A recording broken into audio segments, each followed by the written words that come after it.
नमस्कार। खुला आकाश देखने वाले सभी दर्शकों का उनके अपने कार्यक्रम में स्वागत है। आज खुला आकाश के मंच में हम आपको लिए चलेंगे खेलों की दुनिया में। आज हम चर्चा करेंगे खेल के क्षेत्र में महिलाओं के बारे में। और आज जिस खेल विशेष के बारे में या जिस खेल विशेष से जुड़ी हुई आज की हमारी जो खास मेहमान है उसके बारे में मैं बताने से पहले बता दूं कि आज हम एक मार्शल आर्ट वुशु के बारे में बात करेंगे। आज हमारे जो एक्सपर्ट हैं, जो हमारे साथ जो गेस्ट हैं, वो इसी से जुड़ी हुई हैं और इसकी इंटरनेशनल प्लेयर हैं। तो मैं परिचय करा दूं आज की हमारी खास मेहमान नूतन जी से। नूतन जी, बहुत बहुत स्वागत है हमारे कार्यक्रम में आपका। जैसा कि मैंने बताया, अब दर्शकों से मैं बातचीत कर रही थी तो कि हम आज एक मार्शल आर्ट के बारे में बात करेंगे। कुंग फू, ताइक्वांडो, बॉक्सिंग, ये तो मैंने मतलब कॉमनली सुनते हैं। वुशु क्या है, इसके बारे में बताएं। Thank you ma'am. सबसे पहले मैं डीडी बिहार को थैंक यू बोलना चाहती हूँ, आपने मुझे आमंत्रित किया। मैम, वुशु एक मार्शल आर्ट है जिसको हम मदर ऑफ मार्शल आर्ट बोल सकते हैं। अच्छा। क्योंकि ताइक्वांडो में बस किकिंग होता है और बॉक्सिंग में बस पंचिंग होता है, रेसलिंग में बस थ्रोइंग होता है, किक बॉक्सिंग में किकिंग और पंचिंग होता है। वुशु एक ऐसा मार्शल आर्ट है जिसमें किकिंग, पंचिंग, थ्रोइंग, सब तरह का कंबाइंड फाइट हम लोग करते हैं। अच्छा। और ये दो तरीके का होता है वुशु में, सांसू और ताओलू। सांसू में वो फाइटिंग इवेंट होता है, दो फाइटर होते हैं जो आपस में लड़ते हैं। और ताओलू होता है जिसमें तलवार, भाला और डेमोस्ट्रेटिव इवेंट, जिसमें डेमो के थ्रू दिखाया जाता है कि हम अपना बचाव कर सकते हैं। अच्छा, तो ये वुशु जैसे कि मैं मार्शल आर्ट बता रही, इसमें सब चीजों का कॉम्बिनेशन होता है। थोड़ा सा हम इसके ओरिजिन के बारे में भी जानना चाहेंगे कि कहाँ का ये बेसिक आर्ट है, मार्शल आर्ट है ये। नॉर्मली हम लोग कोम्फो, बहुत लोग वुशु तो नहीं जानते लेकिन कोम्फो जानते हैं इंडिया में। तो इंडिया में मतलब इसको कोम्फो को लोग जानते हैं, लेकिन चाइना ने वुशु नाम दिया और उसको मॉडलाइज करके एक नाम दिया कि वुशु है और एक खेल के रूप में खेला जाने लगा जी। और उसकी शुरुआत जो हुई थी ये खेल के रूप में हमेशा से था ये क्या? नहीं, वुशु जब चाइना ने किया तब से मैम खेल के रूप में। पहले लोग बचाव के लिए, बौद्ध भिक्षु लोग बचाव के लिए अपना यूज करते थे। अच्छा। और जब चाइना स्टार्ट किया उसके बाद इंडिया में 1989 में आया। बिहार इंडिया में मैम, इंडिया में तब से खेला जाने लगा, तब से आज तक खेला जाता है एज ए गेम। जी, यानी कि वुशु जो मार्शल आर्ट है वो पहले ही भिक्षु लोग, बौद्ध भिक्षु जो हुआ करते थे, वो सेल्फ डिफेंस के रूप में इसे यूज करते थे और ये धीरे धीरे चेंज होके एक स्पोर्ट्स के रूप में आज हमारे सामने है पड़ती है। और परमिशन नहीं दिया तो वहां से उनका खेलना छूट गया और परफॉर्मेंस फिर आगे कुछ अच्छा नहीं कर पाई मैम। बहुत सारी लड़कियां ऐसी भी थी मेरे साथ की जो मतलब वो प्रैक्टिस आती थी मेरे साथ में, बट कुछ असामाजिक तत्व, कुछ लोगों के कारण वो डिस्टर्ब हो गई। जब उसने फैमिली को शेयर किया कि ऐसे ऐसे कुछ कमेंट करता है या मेरे पीछे लग के यहाँ तक आया था, तो फैमिली ने उनका गेम छुड़ा दिया। बल्कि उनका कोई कसूर नहीं था, बस फैमिली बोला कि ये सब नहीं करने जाना है और उनको ही गेम छुड़ा दिया और बंद कर दिया। तो यहाँ ये प्रॉब्लम आती रही मैम। फैमिली को मतलब फैमिली समझती नहीं है या समझती भी है तो उनको लगता है कि बाहर बहुत परेशानी है, हम नहीं भेजेंगे, परेशानी होगा, कुछ हो जाएगा। तो मुझे लगता है यहाँ कोऑपरेट करना चाहिए फैमिली को। जी। गवर्नमेंट लेवल पे या अलग अलग लेवल्स पे हम क्या स्पोर्ट्स फैसिलिटी है, इस पे क्या बारे में तो क्या हम बात करें, जब फैमिली सपोर्ट की वजह से, ना होने की वजह से जब बैकआउट करना पड़ जाता है या ड्रॉप आउट करना पड़ जाता है, ये बहुत ही अफसोसजनक है। क्योंकि जो बच्चियां अच्छा कर सकती हैं, देश का नाम रोशन कर सकती हैं, एक अपनी अलग पहचान बना सकती हैं, वो ड्रॉप आउट कर जाती हैं, तो ये बेहद अफसोसजनक हो जाता है। और वो भी सिर्फ इसलिए कि उनको पेरेंट सपोर्ट नहीं है या समाज के कुछ एक आध लोग जो है उन पे ऑब्जेक्शन करते हैं या तानाकशी करते हैं। ये बहुत अफसोसजनक है, ऐसा नहीं होना चाहिए। अगर हम बिहार में फैसिलिटीज की बात करें, क्योंकि जैसे कोई भी गेम आज इतना प्रोफेशनल और इतना टेक्निकल हो गया है कि ट्रेनिंग और सब चीज होना बहुत जरूरी होता है। अगर बिहार की बात करें तो क्या कैसी अपॉर्चुनिटीज है, कैसी ट्रेनिंग्स की सिचुएशंस है? बिहार में मैम कोई साई सेंटर और एक्सलेंसी अभी नहीं है। वुशु का है बट उसमें साई सेंटर में बस बॉयज का रेसिडेंस है, गर्ल्स का नहीं है। अच्छा। गर्ल्स का होगा तो लड़कियां उस माहौल से निकल के और एक अच्छे माहौल पाएंगी तो गेम कर सकती हैं। और अगर फैसिलिटी की बात करें तो उनको बिहार में जॉब मिल रहा है जी। और स्कॉलरशिप कुछ मिल रहा है। अगर उनको इंजरी होती है तो उसके लिए पैसा गवर्नमेंट देती है और उनको अगर खेल सम्मान, अगर मेडल लेके आते हैं तो सरकार उनको खेल सम्मान देता है। और मतलब बहुत सारे चीज में अगर वो बीपीएड करती हैं तो एज ए स्पोर्ट्स टीचर हो सकती हैं। एनआईएस करने के पैसे भी गवर्नमेंट दे रही है। अब ऐसा बहुत सारा स्कीम है, अभी नया स्कीम आया जो पहले नहीं था, जो एक ग्राउंड रूट लेवल प्लेयर को सपोर्ट दे रही सरकार, जिसमें प्रेरणा है जिसमें 5 लाख और सक्षम और उड़ान जिसमें 10 लाख और उड़ान एक अंतर्राष्ट्रीय एथलीट के लिए है जिसमें 15 लाख का सपोर्ट का नया प्रावधान आया है। तो जिससे प्लेयर्स को मतलब ग्रास रूट लेवल से सपोर्ट मिल रहा है मैम। ये बहुत इंपॉर्टेंट बात नूतन जी ने हमारे साथ शेयर की कि जो बच्चियां खेलना चाहती हैं उनके लिए आज स्पोर्ट्स में बहुत बेसिक लेवल से, रूट लेवल से ही जो है कुछ कुछ ऐसी योजना है जिसमें उन्हें पैसे मिलते हैं जिससे वो ट्रेनिंग कर सकती हैं। जैसे कि 2-3 योजनाओं के बारे में, सक्षम योजना, उड़ान योजना, प्रेरणा योजना, इसमें अलग अलग कैटेगरीज हैं जहां पे बच्चियां अच्छा परफॉर्म कर रही होती हैं तो सरकार उन्हें एक सपोर्ट के रूप में पैसे प्रोवाइड करती है ताकि वो ट्रेनिंग अपनी जारी रखें, स्पोर्ट्स को जारी रख सके। साथ ही साथ उन्हें कुछ इंजरीज हो जाती हैं, कई बार बहुत से इंजरीज की वजह से भी गेम छूट जाता है बच्चियों का, या वो बैकअप नहीं कर पाती। क्या उसको लेकर भी कुछ प्रावधान है? यहाँ पर मैम स्पोर्ट्स इंजरी सेंटर तो नहीं है जहाँ पर ट्रीटमेंट डायरेक्ट जाके किया सके, बट कुछ इंजरी होती है तो उसमें बिल लगा के हम लोग गवर्नमेंट में सबमिट करते हैं। मतलब उसमें भी सपोर्ट है? हाँ, तो गवर्नमेंट उस चीज को देती है पैसा। जी, आपका खुद का कैसा सफर रहा शुरू से आज तक लेकर? मतलब बहुत बार हमारे यहाँ ऐसा होता है कि फैमिली, जैसा कि आप भी कहते हैं, फैमिली सपोर्ट नहीं रहती। आपकी अपनी स्टोरी क्या रही, कैसे चैलेंजेस रहे? जैसे कि आप मुझसे बातचीत कर रही थी तो बता रही थी कि पूरे दौरान जितना दिन का सफर रहा आपका खेल का अभी तक का, उसमें कई बार अलग अलग वजहों से आपका गेम छूटा, फिर आपने स्टार्ट किया। तो मैं चाहूंगी कि एक प्रेरणा के रूप में आप हमारे दर्शकों से शेयर करें कि कैसे आपने बैकअप किया और क्या चैलेंजेस रहे। जब मैं स्टार्टिंग में गेम से, मेरा घर में सबसे पहले बता दूं कि दूर दूर तक कोई भी स्पोर्ट्स पर्सन नहीं है, कोई सपोर्ट नहीं है, कोई अप्रोच नहीं है। मैं इस गली में खेलती थी, गली में खेलते खेलते थोड़ा दिन बाद हुआ कि लड़की है, बड़ी हो गई है, अब ये बाहर खेलना अच्छी बात नहीं है। थोड़ा सा रुक गया था, घर में कोई स्पोर्ट्स पर्सन नहीं था, कोई ज्यादा समझ नहीं पाता था। फिर मैं स्कूल में गई, नेमीचंद शास्त्री में एडमिशन लिया। एडमिशन लेने के बाद में वहां मैंने देखा कि वो गर्ल्स स्कूल था, उसमें सारे गेम्स हो रहे थे। मेरे सच बताओ तो पढ़ाई से ज्यादा मैंने गेम पे कॉन्सेंट्रेट किया और गेम के लिए मैं स्कूल जाती थी वहाँ खेलने के लिए। कबड्डी, हॉकी, एथलीट सब स्टार्ट किया मैंने। स्टार्ट किया, स्कूल में खेलती थी, मतलब स्पोर्ट्स ड्रेस बैग में रखती थी और स्कूल में जाती थी, वहाँ चेंज करती थी। जब स्पोर्ट्स का पीरियड होता था उसमें खेलती थी। और मार्शल आर्ट वहीं से स्टार्ट हुआ। 15 रुपए फी दे के सर ने स्टार्ट कराया। मतलब स्टार्ट जब हुआ तो मैं गई तो पता चला 15 रुपए फी देना है, तो सर ने बोला कोई टेंशन नहीं है, तुम करो, मैं तुम्हारे साथ हूँ। मैंने वहां से स्टार्ट करने लगी। जब मैं नेशनल लेवल के लिए मुझे सिलेक्शन हुआ जाने के लिए ताइक्वांडो में, तो मुझे सर ने बोला कि वीकली 1-2 दिन ट्रेनिंग से नहीं होगा, आपको फील्ड में आके ट्रेनिंग करना होगा। तब मैंने फील्ड में जाना स्टार्ट किया। जब मैं फील्ड में जाने लगी तो फील्ड में चेंजिंग की कोई व्यवस्था नहीं थी, मुझे घर से ही कपड़े चेंज करके ट्रैक सूट पहन के जाना पड़ता था। तो घर में चूंकि मैं ऐसे फैमिली से बिलोंग करती थी, शॉर्ट्स पहनना, ट्रैक सूट पहनना अलाउड नहीं था जी। तो मुझे पहन के जाने में थोड़ा सा मोहल्ले से या संबंधियों से ताने मिलने लगे। सब लोग बोलने लगे क्या खेलने के लिए भेजते हो? तो जब लोगों को पता चला कि ये मार्शल आर्ट करने जाती है तो सबने कहा ये क्या खेल, मेरे पापा से, मेरे सामने ही मैंने सुना, मेरे पापा से कहा कि ये क्या खेल के लिए भेजते हो? ये लड़की है, एक तो सांवली है, ऊपर से नाक मुंह टूट जाएगा तो शादी भी नहीं होगी इसकी। इसने खेल, अगर इतना ही खिलाने का शौक है तो वॉलीबॉल खिलाओ, फुटबॉल खिलाओ, ये सब खेल है, ये मार्शल आर्ट का क्या खेल है?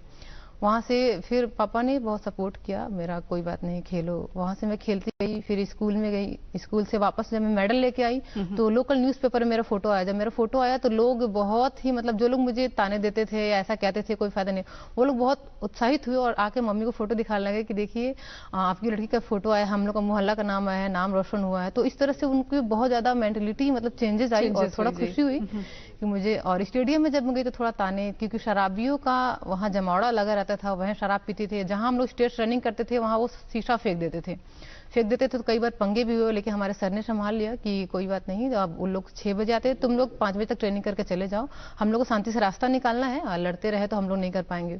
वहां से कोच का बहुत ज्यादा सहयोग मिला। अगर कोच का सहयोग नहीं होता तो शायद मैं छूट जाता मेरा गेम। बहुत लड़कियों का तो छूट भी गया था। मम्मी पापा का भी सहयोग मिला। वहां से जब मैं गई तो स्कूल में मेडल लेके आई तो सर ने साई सेंटर, जब मैं भोपाल में गई जी, जब भोपाल में गई तो वहाँ मेरी स्टार्ट हुई इंजरीज वगैरह हुई, बट वहाँ डॉक्टर्स थे, सब चीज़ था, तो मुझे बहुत ज़्यादा मतलब कॉपरेट मिला और बहुत जल्दी रिकवर भी कर ली। इंटरनेशनल मैंने 2 बार मेडल भी लिया। वहाँ से फिर मेरी कोच सारिका मैम, जो बहुत ही सपोर्ट की। जब मैं इंडिया के लिए जा रही थी तो मुझे लगा कि मैं तो हिंदी भाषा में पढ़ी हूँ, मैं कहाँ से इंग्लिश सबसे बोलूंगी। थोड़ा अपने आप में ही अजीब सी फीलिंग आ रही थी, भावना आने लगती हाँ, कि मैं नहीं बोल पा रही हूँ। बट मैम का सपोर्ट था, मुझे ज्यादा कुछ फील नहीं हुआ। मैं वहाँ गई, खेली, फिर सबका हाइट वेट देखी तो मुझसे ज़्यादा था लड़कियों का, तुर्की का और रशिया का। तो मुझे लगा बिहार में तो ऐसी या इंडिया में तो ऐसी नहीं मिली इतनी लंबी लड़कियां, कैसे लड़ूंगी। बट मैं लड़ती गई, जीतती गई और मेडल जीती। मुझे बहुत खुशी मिला। मुझे अफसोस है कि मैं गोल्ड नहीं जीत पाई, ब्रॉन्ज में ही रुक गया, बट मेरा प्रयास जारी है। वहां से आई तो मैं वापस स्टेडियम में आई, मेरी फिंगर टूट गई थी, 2 उंगलियां। जब आई तो मैं स्टेडियम में ट्रेनिंग कर रही थी, मुझे लगा कि पता नहीं लोग क्या सोचते होंगे। मैं ट्रेनिंग कर रही थी तो एक अंकल, मतलब जब जीत के आई बिहार में तो बहुत सारा न्यूज़ में भी चला, बहुत सारा पेपर में भी आया। तो एक अंकल आए सडनली, बोले कि लड़कियों से कुछ मतलब नूतन दी से कुछ सीखो, नूतन दी भी मतलब प्लेयर है, उनका ऐसा बनो। मुझे बहुत खुशी हुआ, बहुत मोटिवेशन मिला। बिल्कुल। और उसके बाद जब मैं वहाँ तक तो मैं खेली और जॉब लग गया तो थोड़ा चैलेंजेस आए, क्योंकि जॉब लगने के बाद मुझे टाइम नहीं मिलती थी। फिर मैंने गवर्नमेंट के सबने एप्लीकेशन दिया तो 2 घंटे का छुट्टी मिला जब मैं ट्रेनिंग कर पाती थी। फिर असली चैलेंज मेरी स्टार्ट हुई जब मेरी शादी हुई तो। अच्छा। शादी हुई तो शादी के बाद बहुत सारे परेशानियां होने लगा। घूंघट हो गया, बहुत सारा चूड़ी, बिंदी और पायल ये सब पहनना।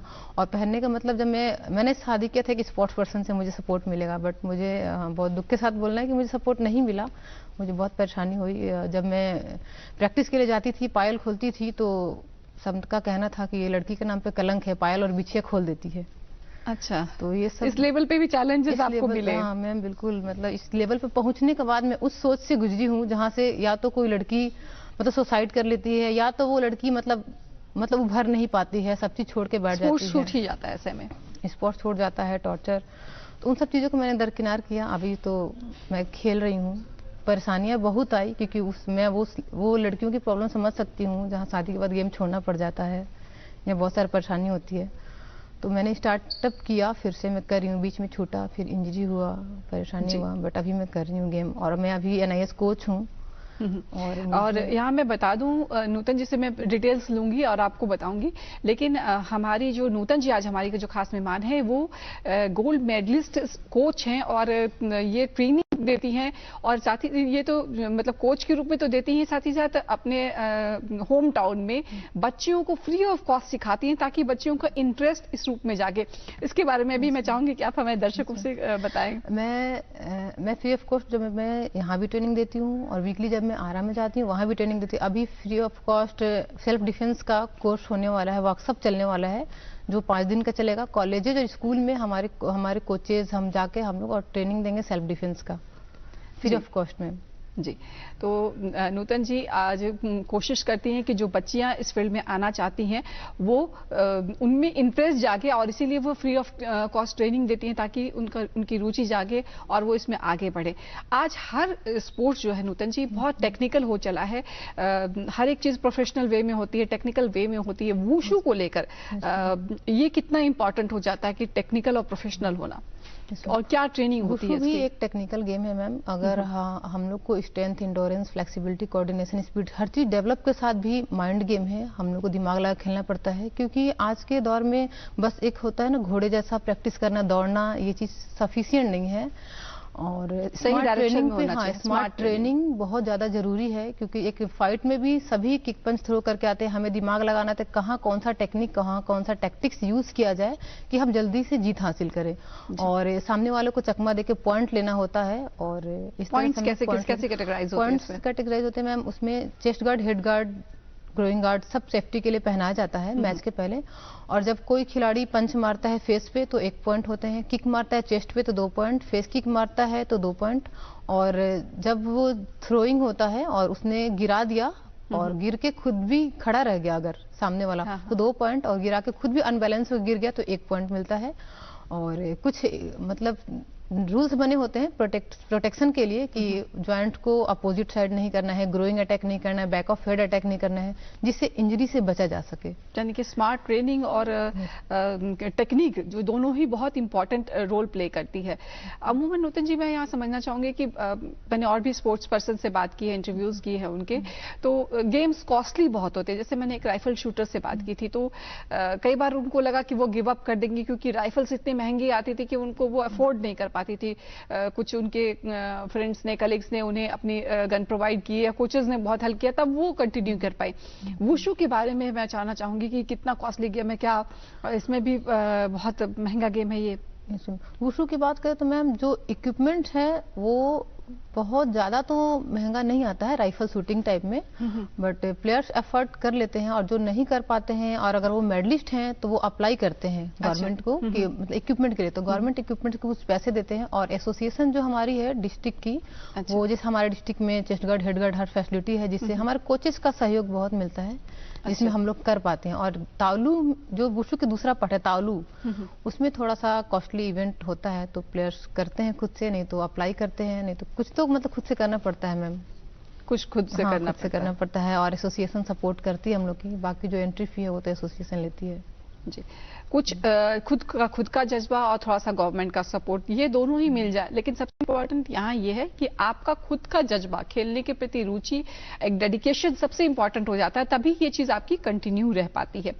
एक प्लेयर के लिए बहुत जरूरी होता है फिटनेस रहना, अपने आप को सेफ रखना। वुशु तो किकिंग और बॉक्सिंग है पूरा, कहीं ना कहीं पंचेस आपको लगे रहते हैं हमेशा, आपकी खुद की भी बहुत इंजरीज हुई है। कितना इंपॉर्टेंट होता है एक स्पोर्ट्स पर्सन के लिए अपने आप को सुरक्षित रहना, वुशु के बारे में खास करके बहुत इंपॉर्टेंट रहता है, क्योंकि जब हम सुरक्षित नहीं रहेंगे तो इंजरीज होना मतलब तय है, मैं खेल नहीं पाऊंगी। बिल्कुल। तो इस हिसाब से मतलब जो रूल्स बने होते हैं, हमें जो भी प्रैक्टिस करना चाहिए वो प्रोटेक्टिव गार्ड के साथ करना चाहिए, प्रोटेक्टिव गार्ड पहनकर, chest guard, head guard, growing guard, ताकि इंजरी से बचा जा सके।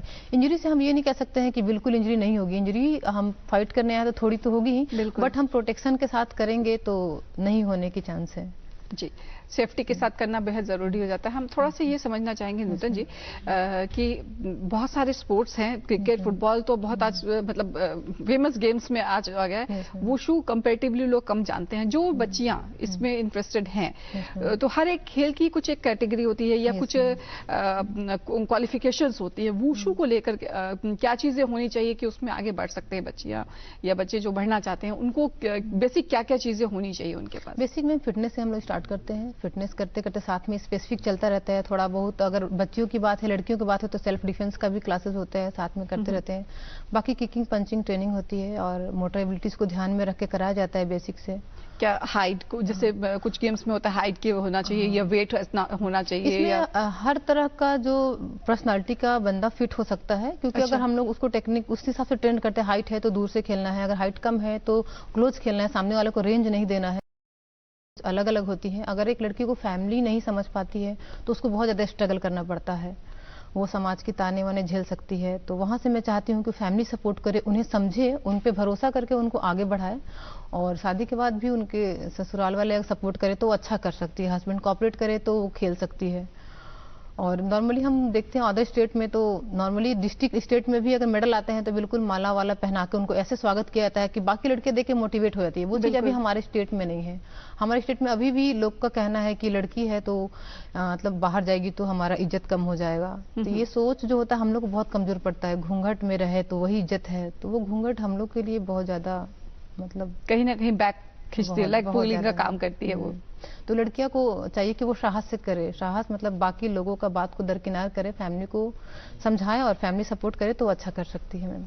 जी, आपका वुशु के अलावा और भी कई स्पोर्ट्स में जैसे कि आपने ब्लैक बेल्ट वगैरह भी लिया है, तो अन्य अन्य खेल में जो आपकी स्पेशलिटी रही है और इंटरनेशनल में जो आप खेली हैं, जब आप बिहार से निकल के इंटरनेशनल लेवल पे खेलने जाती हैं, तो क्या लगता है कि कैसी कमी है कि थोड़ा सा और मुझे बूस्टअप होता तो मैं और अच्छा कर सकती? जैसे आपका मन में कहीं ना कहीं कैसा है कि आप ब्रॉन्ज तक ही ला पाई, गोल्ड से पीछे छूट गई, तो कहाँ प्रयास में कमी रह गई या क्या एफर्ट में कमी रह गई, कहाँ प्रयास लगना चाहिए था? मुझे ऐसा लगा कि मैं बहुत गरीब घर से हूँ, और जब मैं जॉब लगा तो मैं जॉब के लिए वापस बिहार में आ गई, और अगर बिहार में वो फैसिलिटी रहती, वो एक्सीलेंसी रहता, उस टाइप सा एकेडमी रहती, तो मैं यहाँ से गेम को कैरी कर पाती। बट यहाँ से छुट्टी को लेने में मुझे 2 साल लगे।